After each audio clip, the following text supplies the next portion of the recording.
Hello and welcome to this look at geographies of development. On the screen in front of you, you see two different models of development that we're going to revisit later on in this lecture. On the left, you see what's called the core periphery model, and on the right, you see the Rostow model. These two models explain different countries' trajectories with development over time. When we talk about development, we're looking at the increased economic prosperity and quality of life that comes with it. So as we go through our examples and as we go through the different ways to quantify and qualify development, keep in mind those two key ideas, that we're looking at the increase in economic prosperity and also quality of life. So we could see examples of increased economic prosperity where quality of life increases lag. So it's important to recognize that development includes both economic and social dynamics.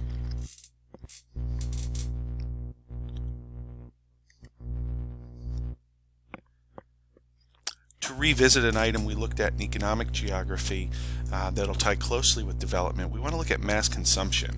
And a reminder that mass consumption makes up almost 70% of U.S. economic activity. 70%. So when we talk about development, we look at our economic development and we see how we shifted into a consumption-based society. At the same time, we see that this consumption is increased with our quality of life. So as other countries are moving through their economic and social development, we'll see a rise in consumption. There are some implications to this consumption. One is that we recognize in a mass consumption society that oftentimes social status and identity and want is much greater than need when we make our purchasing decisions and when we make our lifestyle decisions. Think about the growth and the size of homes and properties and the amenities that we demand in our residences versus what we actually need. Think about the way we dress and how disposable oftentimes our wardrobe is versus what we actually need. Think about the way we consume food and the diets we pursue and the dining experiences we pursue versus what we need. As we have changed our economy, this growth and this demand for consumption has changed with it. So no longer do we have cities that reflect heavy industry, secondary sector manufacturing. We see now that consumption and retail clustering and finance are now dominating our landscape. So with that economic shift to mass consumption, we see our physical spaces changing, and when we see our cultural landscape adapting to that transition to consumption. In our society today, our retailers are oftentimes more powerful than our producers, and that's something to keep in mind. We looked at the Walmart effect previously, and we saw how Walmart carries with it a considerable amount of power. So when we look at our examples today, we're going to see this idea of flexible production, where our retailers are actually those that are driving the supply chain. So in the past, with Fordism, we would see mass production, where a company like Ford would just put out a product and that's what the consumer would be able to purchase. We've seen a transition now to where our retailers are now driving that production. So the idea that sites of manufacturing have to adapt quickly. So if Walmart says overnight, we no longer want this product, we want a new product, we want a new line of clothing, the producers around the world need to react quickly. They need to be flexible in ramping up production to meet that overnight just-in-time demand. So when we look at what makes this possible, we need to understand that low-cost labor, a global production chain, a global supply chain, and also flexibility are inherent in this system. So as you likely recognize, we no longer make our clothes in the United States, or at least most of our clothes. We have some smaller producers and retailers that make in the US. Most of our clothing is made overseas.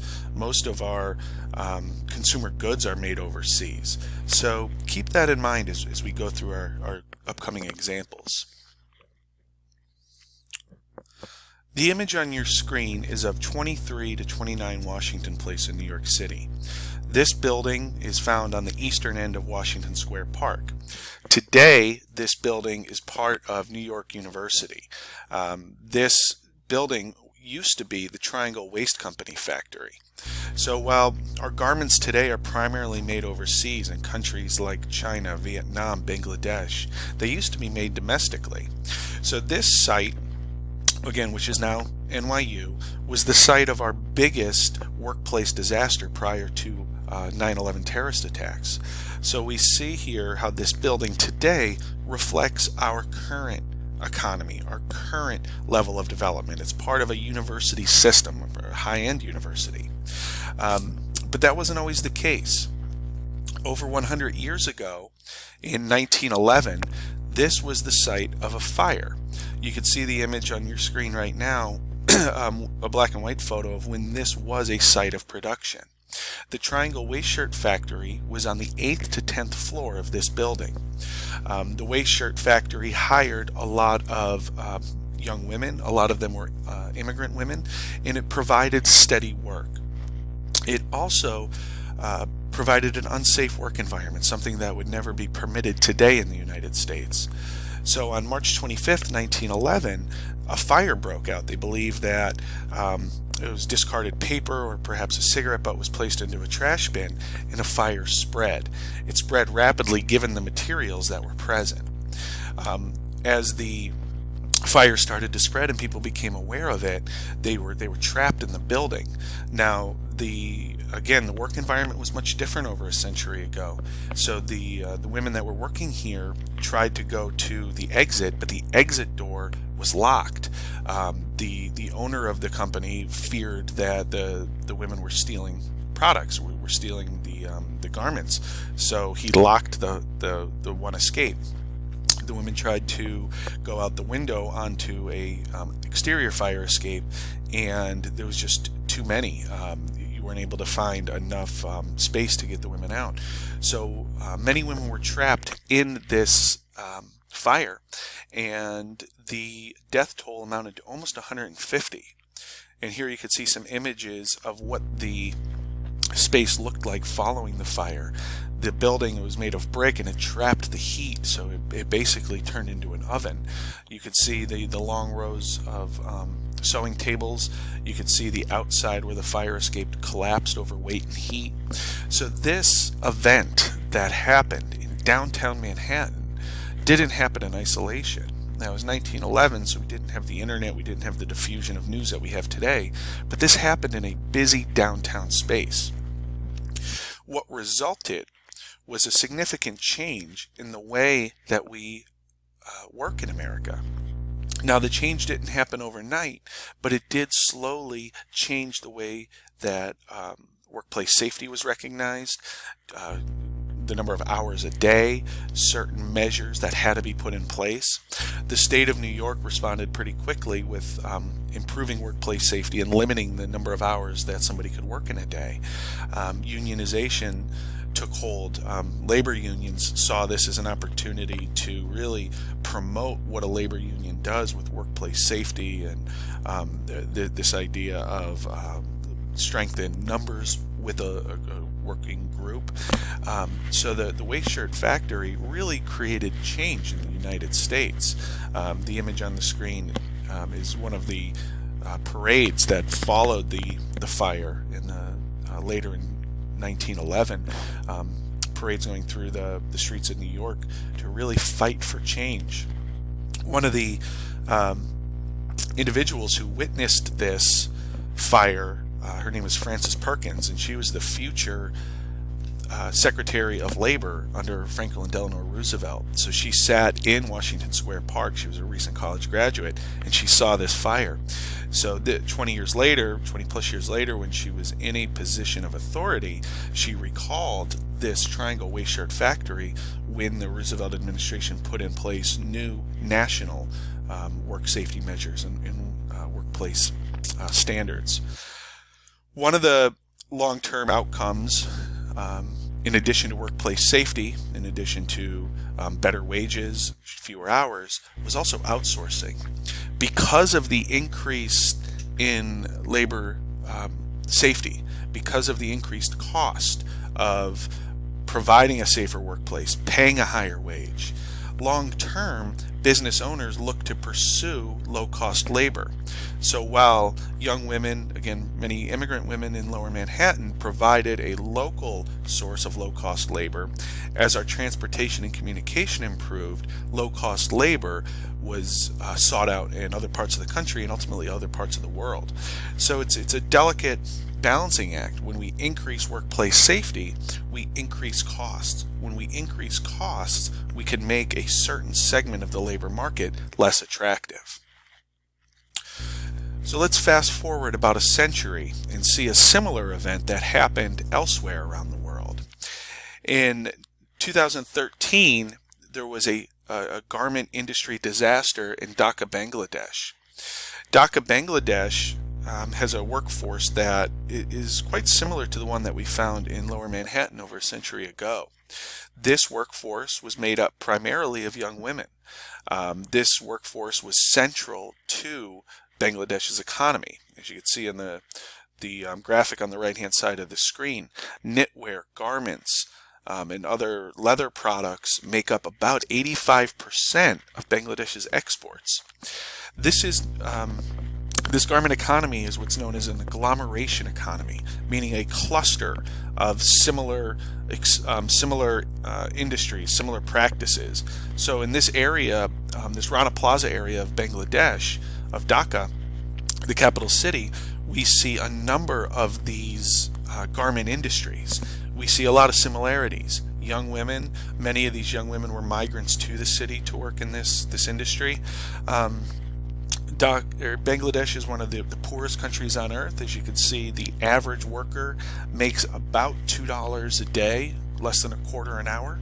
But the garment industry workers made 4 times that amount. So they were making $1 an hour, quadruple the average wage.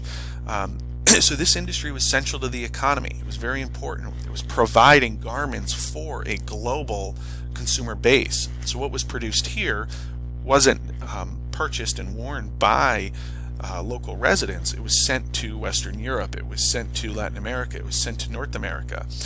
Retailers like Gap, Target, Walmart, Benetton were all purchasing goods from this factory.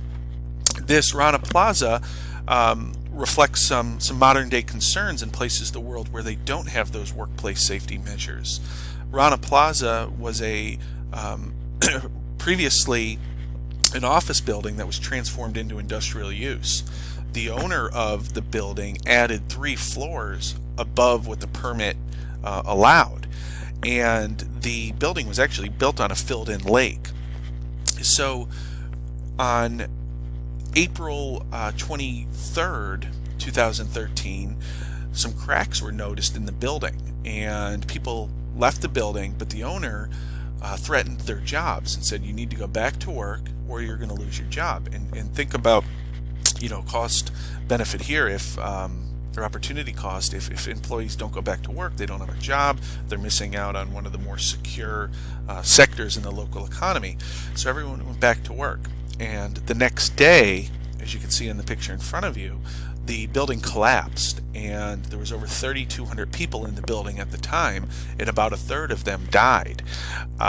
So this event, which really symbolizes a lot of production in our developing countries, this event became a global symbol of uneven development, and it made people question, what's happening in places like Dhaka, Bangladesh, what's happening in the garment industry. It made people recall models of development. Is this part of a longer term growth trajectory, or is this something that should have and could have been prevented? So there was a lot of questions in the months that followed. Some retailers decided to put in place workplace measures, pay the garment industry employees a little bit more.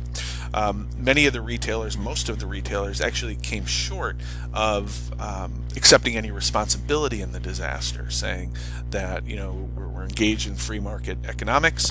That's what they produce, that's what we buy. We are not responsible for this. But it did raise a lot of concerns. In the months that followed the Rana Plaza disaster, we saw protests. We saw garment industry workers in Bangladesh protesting, much like we saw garment industry workers protesting in New York. We saw a similar workforce of young women, oftentimes seen as more reliable, more predictable, engaged in the activity, and also the primary victims. So in part 2, we'll look at some different theories and ways to quantify development.